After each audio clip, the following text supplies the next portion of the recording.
Hi everybody, it's Adam Bushnell, the author. Thank you so much for joining me on my YouTube channel. And I don't know what the date is. It's Thursday, that's all I know. And I know that's because I'm broadcasting to all of you lovely people. I've had some pictures put through my door. How cool is that? So I'm going to show these, show the ones on my iPad. This is what we're going to do today. I'm going to tell you a story, and after we've had our pictures and our work and Lego and words and things shared, then I'm going to tell you the story of Diwali, which is an Indian story.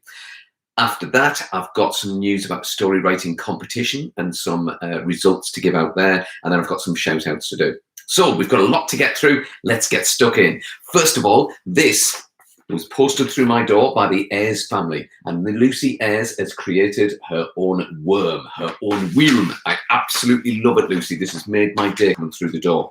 And then she's also been on the YouTube channel and worked out how to draw her own dragon, complete with legs. There's all the shapes that she used. And there is her dragon, beautifully illustrated. I love it. This is going pride of place on my fridge. So thank you very much to Lucy Ayres. I've also got over here, this is by Sophie Brown from Emmaville Primary School, and she has created the Love Worm. Absolutely phenomenal. What bright, beautiful colours. Totally love it. This is by Jacob, and he has made a Lego Viking boat. How cool is that? I love it when people send me pictures of their Lego models. Then Liam Taylor has created The Witch, from that story of the Bambra worm that we had on Tuesday. Then we have here Finley from St. Godric's has created his own dragon in the woods. I love that. We have Ivy has created a beautiful rainbow dragon. Loving that. Then we have Orla. Look at the texture on that dragon and all the powers it's got. Love that. Emily has created a very bright and colourful pink dragon. Christopher has not only drawn his own dragon, but also come up with his own dragon story. Look at all the scales on that dragon. Fantastic. Kirsty has created this blue, icy looking dragon. That looks cool. Then Frankie has created this dragon flying through the stormy sky. Georgie has created this dragon with its bright and beautiful colours.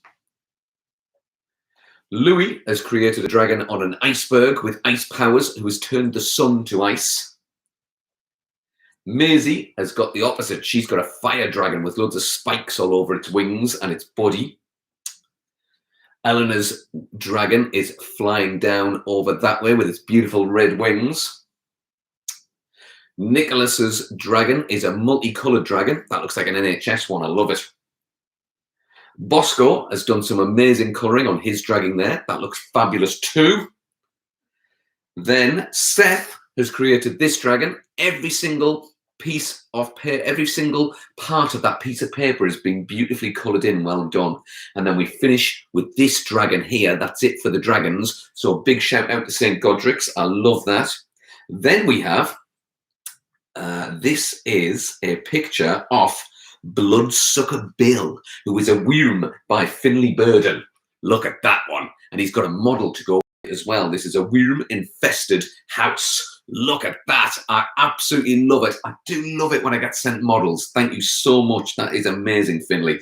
And then finally, we have here Baba Yaga Bony Legs from Quests in Epica. There she is, looking amazing, and that's by Lucia, who is just an incredible artist. So thank you to you for sending me that. I do love it. Now, I mentioned earlier on that there was a story writing competition. The lovely people at Darlington Building Society had a competition called Little Did I Know. And this is a competition that they hold every single year.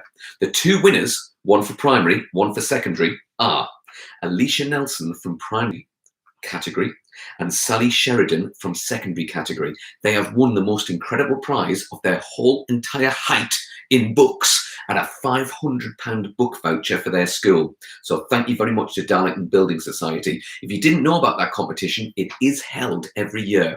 Just type into Google Darlington Building Society and then type in the story competition. It's Little Did I Know. I'll be reading their two stories out on this YouTube channel after we've had our main event, which is the story of Diwali. Now, I mentioned earlier on that this story is from a particular place. I was going to get people to tell me that place on live chat, but it doesn't look like it's working right now. Anyway, some of you might recognize this flag here. Anybody know what this flag is? This is the flag of a country called Sri Lanka. And this country, Sri Lanka, features in our story today, as does this country as well. Anybody recognize this one? This is the flag of India. And this is an Indian story, but it links to Sri Lanka, which is a small island on the southern coast of India. And to help me with this story today, I have these puppets. Now, these are called Rajasthani storytelling puppets. The first character is a king. Can we all say hooray? The second character is a beautiful girl, but don't be fooled. A little bit like the Bambra Worm story, she's actually a witch in disguise. Do we get a boo? Next, we have this character who is our hero in the story. This is Prince Rama. Do we get a hooray? We also have another hero, which is Princess Sita. Beautiful Princess Sita. And then the final puppet is this one, who is called Hanuman. Now, this Hanuman puppet, when I first got it, I saw that one leg went this way and one leg went that way. He looks as though he's got legs that are stitched on the wrong way around. But actually, Rajasthani storytelling puppets of Hanuman are always made like that. And the reason being is that Hanuman is a monkey, but he's also a flying monkey and the son of the god of the wind. And he can spin so fast with his legs whirling around that he can fly into the sky. So Hanuman is a flying monkey. Did you see his arms just then? Look at that. I know we're not meant to go near hospitals, but if your arm does that, you definitely need to go to hospital. That's not good. Anyway, let's get on with our story today, the story of Diwali. Now, this story is an epic, huge story. A friend of mine from India said that they made a TV show of the story of Diwali.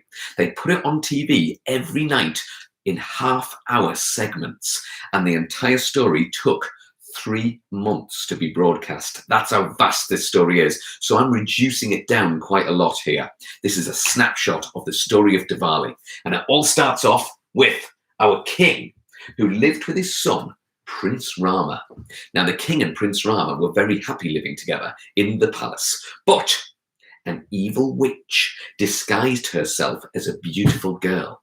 And this evil witch arrived at the palace, cast a spell over the king so that he instantly fell in love with her. They decided to get married straight away. But a bit like in the Bambra Worm story, this evil witch was terrible. She imposed taxes right across India, and everybody was starving and everybody was poor and everybody had to give their money to keep the royal household going. Prince Rama saw all of this taking place, and he wasn't very happy about it. He tried to talk his dad around, but his dad wouldn't be told. So powerful was the magic from this witch. And so Prince Rama set off to go and help the people of India. Where he saw hungry people, he gave them food. Where he saw thirsty people, he gave them something to drink. Where he saw homeless people, he built them houses. Where he saw naked people, he gave them clothes. And when he was out helping the people across India, he bumped across a girl doing exactly the same thing. Princess Sita was also helping people who were starving and poor. And the second that these two saw each other, they instantly fell in love. Prince Rama said, "Hello there." Princess Sita said, "Hello yourself."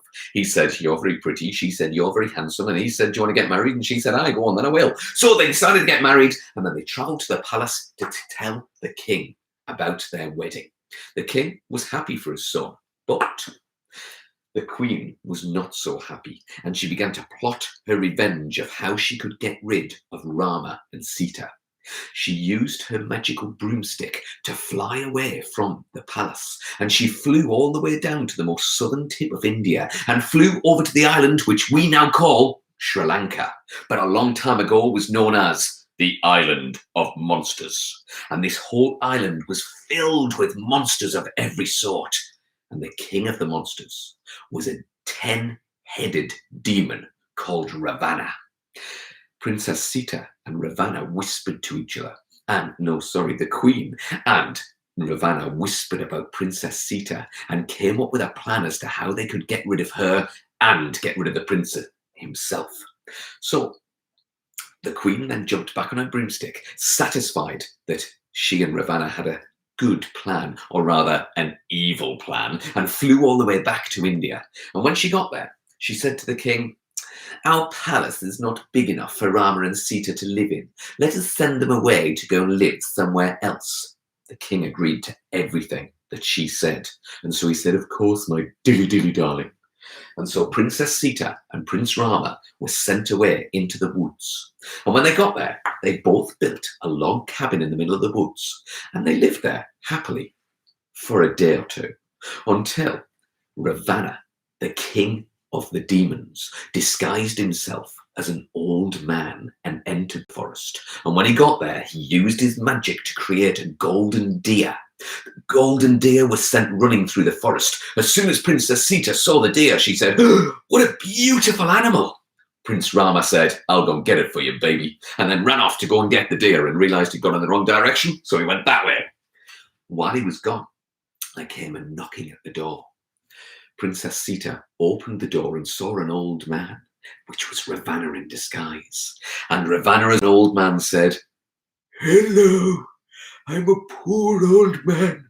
I'm starving and I'm thirsty. Please help me." Princess Sita said, "Of course, come in, come in. I will feed you. I'll give you something to drink." And as soon as the old man was in the house, Princess Sita was stuffed into a sack and taken off to the island of demons, to the island we now call Sri Lanka.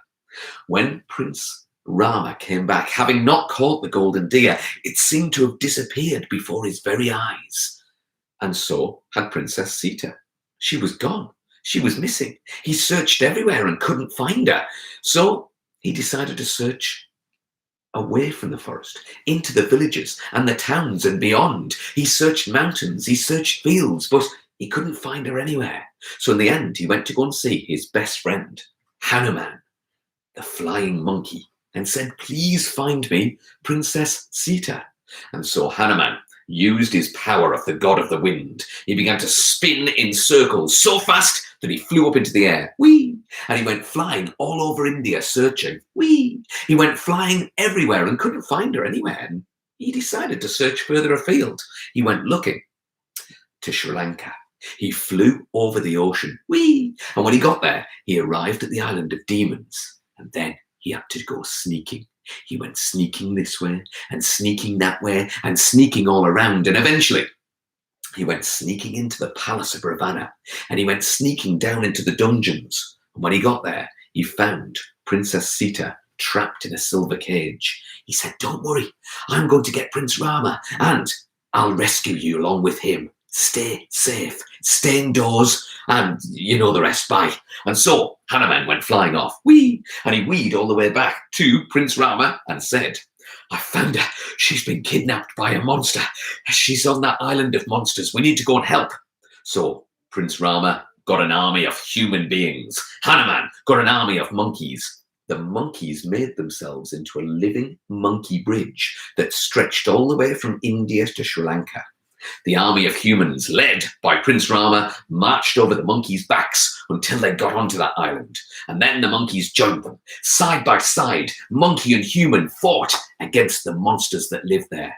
But the monsters had super sharp teeth, razor sharp claws, and after a savage, terrible, vicious battle, every single human, including Prince Rama, were killed and fell down dead. Every single monkey, except for Hanuman, were killed and fell down dead. So Hanuman used his power of the wind and flew away. And he flew all the way to Mount Everest, to the biggest mountain in the whole of the world. And when he got to the top of Mount Everest, he used his power of the god of the wind to blow the snow and the ice off the caps of Everest. And underneath that snow, underneath that ice, there grew secret flowers and plants, which Hanuman began to pick, and Hanuman mushed together into a magic potion. He then flew all the way back to the island of monsters, and with that magic potion, he brought all of the monkeys back to life. With that magic potion, he brought all of the humans back to life, including Prince Rama. As soon as the monsters saw the humans and the monkeys being brought back to life, they all shrieked and said, "Ah! Zombies! Monkey zombies!" And they ran away as quickly as they could. All of the monsters ran away, except for Ravana, the 10-headed demon king. He had watched everything from the top of his palace. He was furious. He roared with fury. He stamped his feet. He shook his fist once more. And at the raging Ravana rather, Prince Rama pulled out a rainbow bow. He pulled it back and he let fly with a rainbow arrow. That rainbow arrow stabbed Ravana right through his evil heart, and he fell down dead, all 10 heads lolling their tongues in their death. Bleh. Prince Rama went running down into the dungeon, and he unlocked the silver cage that held Princess Sita. Together, they jumped back out and joined the army of humans. The army of monkeys made themselves into a living monkey bridge once again. The humans ran over their backs. The monkeys then joined the humans, and all the humans and all the monkeys gathered in the palace of the king. And Rama and Sita told the king the story of how Sita was rescued and the story of how Ravana was defeated. When she heard that story, the queen was so furious that she screamed, a banshee scream, a scream so loud that it lifted the magic and revealed herself for who she really was. The magic was broken. The king had seen that he had been deceived, and so the queen was banished, and she travelled on her broomstick over to the island of demons, where she became their new queen. Meanwhile, in India, a party was held, and at that party, it was declared that the king would remove his own crown, and the king's crown would be given to Rama and Sita, and they would be the new king and queen of India. Hooray! And to celebrate their coronation, to celebrate the chasing away of the demons of darkness from India, a festival of light was held.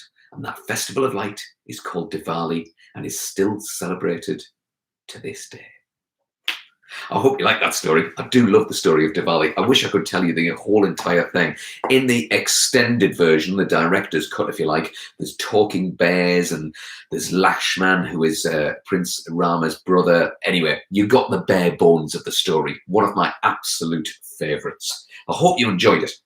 But what could you do at home based upon that story? Maybe you could design yourself an island of demons, an island of monsters, and draw a map. Show me the different monster locations. There could be the Forest of Doom, the Volcano of Darkness, the Swamp of Evil, that sort of a thing. Or perhaps you'd like to draw a picture or design a model as to what Ravana, the 10-headed demon king, might have looked like. I would love to see that. Or maybe you could write the story about the further adventures of the flying monkey Hanuman. What other things could he get up to? Who could he rescue? Who might he save? What happens if he is reunited with his father, the king of the wind, the god of the wind, no less? What other gods could there be? You could design those too. Anyway, I love receiving your stories, your models, your pictures, so please do keep them coming. The next broadcast will be Tuesday of next week. Anyway, a few shout outs and a couple of other stories to share with you, not written by me or even retold by me, but written by those competition winners, Alicia and Sally. Okay. I have had a request to do a shout out for Cats Vids, but I didn't get a name. So hello, Cats Vids, whatever your name is. Next to my biggest fan, apparently, which is Jacob. Hello to you. A great big shout out to St. Godric's in Durham. Speaking of in Durham as well, Ola from Durham, a shout out to you and a shout out to your mum Dawn and your dad Patrick, who are both NHS and police workers. I shall be clapping tonight at 8 o'clock. Also to Kirsty and to her mum and dad, who are also NHS workers. To Mandy Hunter, big shout out to you, stay awesome. And a shout out as well to Maisie, a shout out to Louise, a shout out to Finley and his brother Rowan, A shout out to Olivia and Joseph Atkinson. Also, a shout out and a big hello to Taylor in sunny Spain. How are you doing? We know we don't get to see you very often, but when you're over here, you are phenomenal. Also, a shout out to Gabrielle McKinnon, age 7, who asked for a shout out on the Quests of Epica videos on the YouTube channel. And a big shout out to Darton Building Society for organising that competition. Thank you to you. But perhaps the biggest shout out of all goes to, let's have a drum roll, to Lucy Robinson on your 8th birthday. I know it's not today, I know it's on Saturday, but happy birthday, whoop, whoop. I hope you have the best day that you can because you deserve it. Anyway, there are the shout outs taken care of. Next, let's get back to those stories from Alicia and Sally. Now, Alicia won the primary category for her story, The Magic of a Good Book. So settle down, sit tight, and I hope you enjoy this story. Little did I know what would happen to me when I opened the book that no one else had ever opened. I knew I shouldn't have opened it. I shouldn't have even taken it from the shelf, but I couldn't help it. I couldn't resist. It was as if the book was calling to me from its hiding place on the top shelf of the library. I had to climb up the shelves to reach it, and when I did, I found the antique book covered in thick dust. I thought to myself, nobody must have read this for years. I left the library as quick as a flash, and I headed straight for my reading den, which is the place I love to hide and read all of my books. I snuggled into the cushions, turned on the fairy lights, and opened the book. Crack! The sound struck the air like lightning, and I was helpless to stop myself from being pulled inside the book. It all happened so fast. The next thing I knew, I was flying through another dimension, just like Alice when she fell down the rabbit hole. Characters from my favourite books flew past me. The BFG waved as he passed. Willy Wonka counted his chocolate coins, and the Treehouse crew were building another story. I was desperate for my journey to end here, but it kept going towards darkness. As it got darker, the characters began to change and villains appeared. Lord Voldemort crept out the shadows. The wolf who tried to eat Little Red Riding Hood hid behind a tree, and Cruella de Vil was snatching puppies to make another court. I passed all of those wicked characters and kept going into the darkness. Who could be worse than Cruella de Vil? But it wasn't who that I needed to worry about. It was what. What could be worse from a villain than a villain from a story? I had just found out. A world without stories. All around me was darkness, never-ending darkness, filled with sadness. There were no lights, no flowers or trees, no happiness in any way. It was a world without colour. I tried to escape, but it was no use, as there was nothing or no one to help me. It felt as though the world was getting darker and darker. I tried to imagine all the wonderful characters I'd met, the amazing places I'd visited, and the friends I'd made along the way, from the hundreds of books that I'd loved reading. Suddenly, the darkness began to fade. Flowers sprung up in the corners. Twinkling lights appeared like stars, and happiness felt like it was all around me. Matilda wandered past, with her head buried in a book. Peter Pan and Wendy flew over my head, and Goldilocks and the Three Bears shared a bowl of porridge. I closed the book and took it back to the library. This time, I put it on the bottom shelf where people could reach it. Life is better with a good book. I could not agree with you more, Alicia. That was fantastic. 9 years old and you're writing like that. That is fabulous. I love it. And I totally agree with you. A world without stories would be very bleak and dark indeed. Now, this is from the secondary category by Sally Sheridan. So well done to you, amazing writing, which we're about to hear. Little did I know that a random act of kindness could change someone's life. Being homeless, living on the streets. Many pity the homeless population, but many look down on them as if they're dirt on their shoe. It's not homelessness that dehumanizes us. It's the people who walk past us on a daily basis, ignoring us, ignoring our plea for help. These people who are safe and comfortable in the world, with jobs and a bed to sleep in, and the comfort of loose change in their pockets, none of which they can spare. Sometimes it's not the money we want. It's company, just someone to talk to. Being on the streets, it's lonely. People, they turn to look, smile slightly, and you feel inside they might just be the one who stops and talks to you, to ask your name, your journey, if you want anything to eat or drink. And then they turn away and walk on. It happens again and again. Children walking along with their parents, pointing at us, shouting, asking to come over. The parents tell them to carry on walking, to be quiet. They don't want to speak to us. Why would they speak to us? Dirty modern-day vagabonds with no purpose. No one chooses to be homeless. We can't always control where we go in life. I remember it well. I was alone. Again, it was Groundhog Day, until he showed up. He was perfectly normal. He wasn't from a charity. He hadn't been sent to see me. He came of his own accord. He talked to me. He asked my name. He asked if I was okay. We talked for a bit, but then he needed to go back to work and I was alone again. I didn't feel alone. I knew that there was hope in the world. Someone cared. What he did, it didn't cost money. It didn't use up his resources. It was half an hour of his day, of his life, that he'll never have back. But to me, it meant the world. I knew that for all the people who walked past me, there would always be someone who would stop and talk. Even when it seems like the world is unforgiving, that there is no hope, there is always a chance. Random acts of kindness don't take thousands of pounds and hours of organisation. They take one person who cares. That's all it is, and it can change everything. That's quite moving, isn't it? And beautiful. Random acts of kindness. Even in lockdown, we can do that. I made bacon sandwiches for the bin men today. You should have seen them. I thought they were going to hug me and kiss me. It was mad. Anyway, so random acts of kindness, people. And remember, a world that is filled with stories is always filled with hope.